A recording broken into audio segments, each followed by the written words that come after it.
АКШ Кытайды Орусияга жардам берүүнүн кесепеттерин эскертти.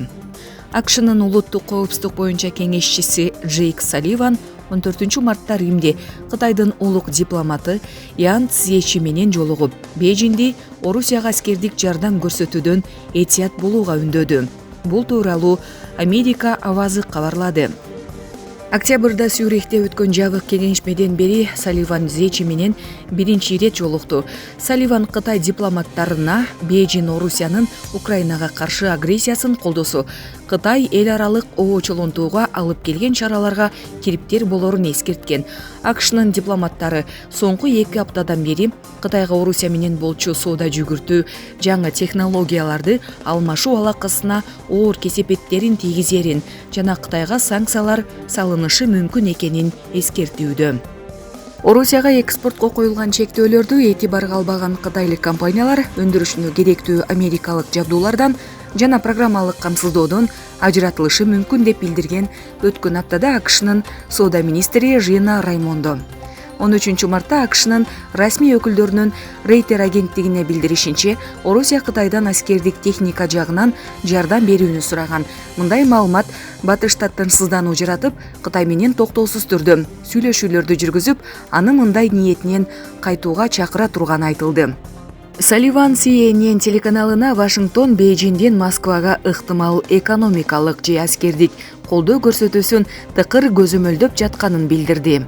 Булак Азаттык кежи. Россиялык банктар өз кардарларына Россияга каршы санкцияларды киргизбеген өлкөлөрдүн валютасы менен депозит ачуу мүмкүнчүлүгүн түздү. РИА Новости каражат Кытай юаны жана КМШ өлкөлөрүнүн валютасы менен салса болорун жазды.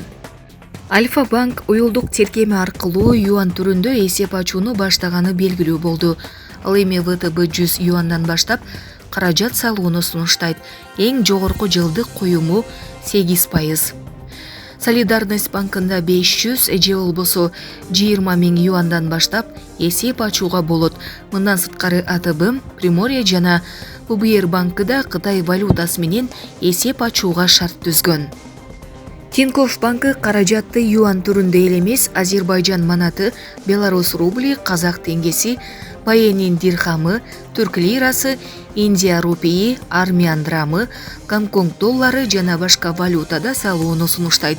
Ал эми Ситибанктан мультивалюталык карта ачуу мүмкүн, анда банктык эсеби бир канча валютага туташтырылат. Анын ичинде Түштүк Африкалык рент жана Гонконг доллары да бар. Аны менен катар эле Дом РФ банкы жакынкы күндөрү кардарларын юань, драм, реал, дирхам, теңге жана башка валюталар менен тейлөөнү пландап жатат. Белгилей кетсек, 9 мартта Россиянын Борбордук банкы чет элдик валюта менен операция жасоого чектөө киргизген. Ага ылайык жарандар салымдарынан 10 000 долларга чейин гана чыгара алышат. Калганын конвертациялап рубль түрүндө берет. Жаңы валюта эсеби менен салымдардан акчаны рубль менен гана алууга болот. Банктар валютаны накталай сатпайт. Ал эми башка валюталарды рубльга алмаштырууга эч кандай чектөө жок. Булак Спутник кежи. Улуттук банктын расмий өкүлү Аида Карабаева Кыргызстанда рубльдин курсун аныктоо ыкмасынын өзгөртүлүшү тууралуу түшүндүрмө берди. Анын сөзүнө караганда, ушул күндөрү Москва биржасында рубльдин курсу реалдуу бааны көрсөтпөй турат. Ушундан улам орус акчасынын жана АКШ долларынын кыргыз сомуна карата чыныгы катышын билүү үчүн Улуттук банк рубль жана доллардын курсун мындан ары Bloomberg жана Рейтер маалымат агенттигинен гана алат. Баары эл аралык рынокто рубльдин курсунун аныкталышына байланыштуу болот. Рубльдүн баасы эртең эмне болорун айтуу кыйын. Улуттук банктын төрагасы Кубанычбек Бөкөнтаев рубльдин кыргыз сомуна карата расмий курсун аныктоо тартибин убактылуу өзгөртүү жөнүндө токтомго кол койгон.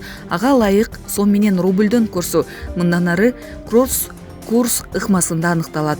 Бир валюта менен экинчи валютанын катышы үчүнчү валютанын негизинде чечилген ыкма кросс курс деп аталат. Булак Азаттык кежи.